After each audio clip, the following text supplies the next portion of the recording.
Hello everyone and welcome to DCA daily current affairs through questionnaire. आज है 5 जून। 5 जून को हम वर्ल्ड एनवायरनमेंट डे के नाम से सेलिब्रेट करते हैं। लेकिन बड़ी दुख की बात है कि इस दिन जो टॉप न्यूज़ है, हेडलाइन है, वो एक प्रेग्नेंट एलिफेंट की डेथ है जो केरला में हुई है। एनीवे, आपको डेट याद रखनी है 5 जून world environment day.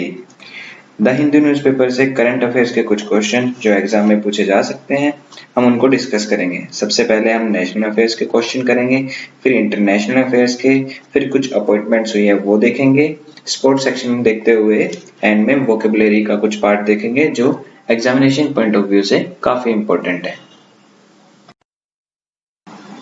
National affairs का पहला question, Galwan and Gogra is located in which area? Galwan और गोगरा कहाँ स्थित है? आपको पता है चाइना के साथ हमारा बॉर्डर डिस्प्यूट चल रहा है लद्दाख में, तो उसके चलते कल यानी 6 जून को लेफ्टिनेंट जनरल लेवल की एक मीटिंग होगी इंडिया और चाइना के बीच में, जिसमें गालवान, गोगरा और Pangong show in 3 main areas को डिस्कस किया जाएगा और 5 मई से पहले जो कंडीशन थी वापस हम वहीं पे पहुंच जाएंगे। इन सारी चीजों को डिस्कस किया जाएगा। तो इसका करेक्ट आंसर है सी, लद्दाख। आगे बढ़ते हैं। नेक्स्ट क्वेश्चन है, periodic labour force survey PLFA is done by which ministry? सामयिक श्रम शक्ति सर्वेक्षण किस मंत्रालय द्वारा किया जाता है? ये सर्वे किया जाता है ministry of statistics and programme implementation के द्वारा। इनकी 2018-19 की रिपोर्ट अभी रिलीज हुई है।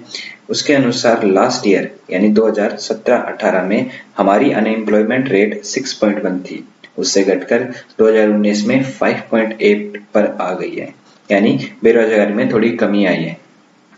सो इसका करेक्ट आंसर है ए। नेक्स्ट क्वेश्चन है, which of this country participate in Malabar exercise? Malabar अभ्यास में इनमें से कौन से देश भाग लेते हैं? मालाबार ट्राइलेटरल नेवल एक्सरसाइज है। ये स्टार्ट हुई थी 1992 में इंडिया और यूएस की नेवी के बीच में। उसके बाद 2015 में जापान भी इसका परमानेंट मेंबर बन गया। इसके 2 नॉन परमानेंट मेंबर भी हैं, सिंगापुर और ऑस्ट्रेलिया। ऑस्ट्रेलिया भी इसकी परमानेंट मेंबरशिप लिस्ट में जुड़ना चाहता है, हालांकि अभी जुड़ा नहीं है। तो इसका करेक्ट आंसर है बी। नेक्स्ट क्वेश्चन है, name of our country according to the constitution is? संविधान के अनुसार हमारे देश का नाम इंडिया, भारत या हिंदुस्तान है। देखो, हाल ही में दिल्ली के एक रेजिडेंट ने पिटीशन फाइल की कि भारत का नाम सिर्फ भारत होना चाहिए, इंडिया नहीं होना चाहिए, क्योंकि ये एक पर्शियन ओरिजिन नाम है, जिसको सुप्रीम कोर्ट ने खारिज करते हुए कहा कि कॉन्स्टिट्यूशन के पहले आर्टिकल में यह साफ साफ लिखा है कि इंडिया दैट इज भारत, यानी कि इंडिया और भारत एक ही है और दोनों नाम यूज होंगे। तो इसका करेक्ट आंसर है ए, इंडिया और भारत।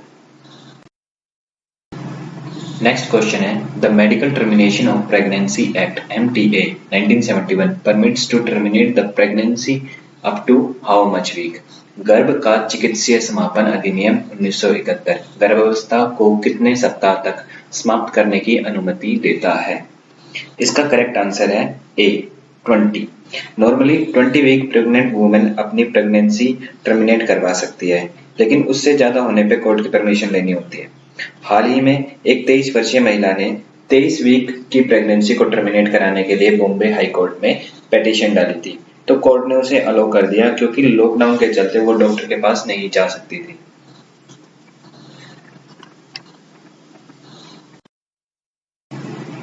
नेक्स्ट चलते हैं इंटरनेशनल अफेयर्स पे।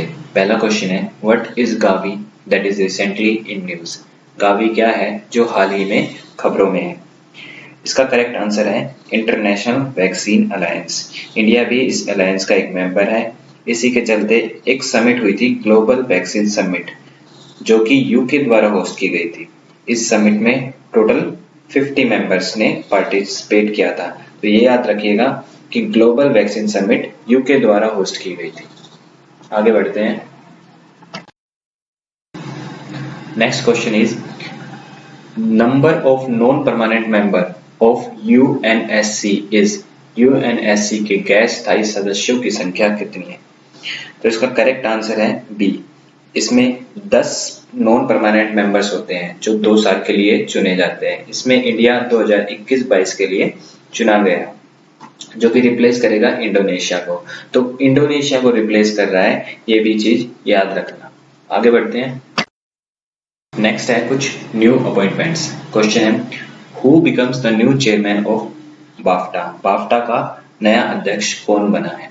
देखो, बाफ्टा की फुल फॉर्म है British academy of film and television arts. ये सेम चीज है जैसे इंडिया में आईफा है, वैसे ही ब्रिटेन में बाफ्टा है। इसके जो न्यू चेयरमैन बने हैं वो है कृष्णेंदु मुजुमदार। इन्होंने रिप्लेस किया है पीपा हैरिस को। स्पोर्ट्स सेक्शन से क्वेश्चन है, Wes Unseld is associated with which sport? Wes Unseld किस खेल से संबंधित है? तो इसका करेक्ट आंसर है सी, बास्केटबॉल। वेस अनसेल्ड का कल निधन हो गया है। वो एक बहुत बड़े एनबीए प्लेयर थे जो वॉशिंगटन बुलेट्स के लिए खेलते थे। आगे बढ़ते हैं। नेक्स्ट चलते हैं वोकैब सेशन पे। पहला वर्ड है अकाउंटेबिलिटी।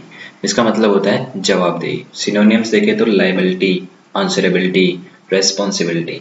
और अगर एंटोनियम की बात करें तो इररिस्पॉन्सिबिलिटी। देखो, इस पिक्चर में आप देख रहे हो कि सामने हमारे हैं पीएम नरेंद्र मोदी जी और पीछे हैं पार्लियामेंट। इसका मतलब है कि जो एग्जीक्यूटिव होती है हमारी गवर्नमेंट जो होती है वो अकाउंटेबल है किसके?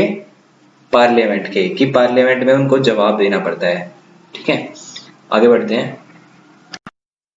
नेक्स्ट वर्ड है अनप्रेसिडेंट। अनप्रेसिडेंट मतलब अभूतपूर्व। अभूतपूर्व मतलब जो हमने कभी देखा ना हो, कभी सुना हो। इस पिक्चर में ये बच्चा अपनी माँ को कह रहा है, I am staying in the 5th grade for an unprecedented third term. यानी कि थर्ड टर्म में ऐसे क्वेश्चन आए जो हमने पहले कभी देखे नहीं है, अनफेमिलियर थे हमारे लिए।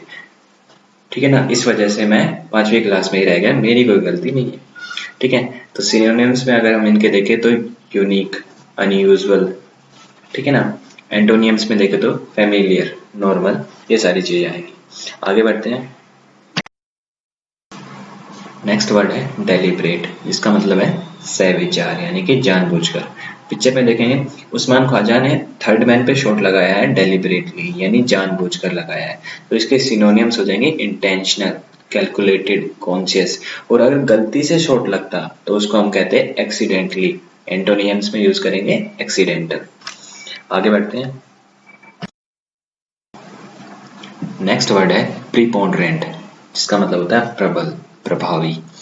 पिक्चर में देखेंगे कि एक तराजू में एक साइड में सिर्फ एक आदमी है और दूसरे साइड में बहुत सारे आदमी हैं, लेकिन फिर भी तराजू उसी की तरफ झुका हुआ है। इसका मतलब है कि वो जो इंसान है वो प्रबल है, प्रभावी है, प्रीपोंडरेंट है। जैसे एग्जांपल में लेते हैं कि यूएस अगर किसी भी ग्रुप में होगा तो वो वहां पर प्रीपोंडरेंट होगा, प्रबल होगा, प्रभावी होगा। तो इसके सिनोनिम्स में आएंगे प्रीडोमिनेंट, सुपीरियर, ओवरपावरिंग। और एंटोनियम्स में आएंगे सबऑर्डिनेट या फिर लो लेवल। आगे बढ़ते हैं। नेक्स्ट वर्ड है पार्टनेंट। इसका मीनिंग होता है उचित। जैसे पिक्चर में देखेंगे ये जो खाली स्थान है ये इस पार्ट की पार्टनेंट पोजीशन है, यानी कि उचित स्थान है। सिनोनिम्स में देखेंगे प्रॉपर, रीजनेबल, एलिजिबल। एंटोनियम्स में देखेंगे इररेलेवेंट, इनएप्रोप्रिएट। आज की वीडियो यहीं पे समाप्त करते हैं। Thanks for watching. कल फिर से मिलेंगे नए करंट अफेयर्स के साथ। जय हिंद।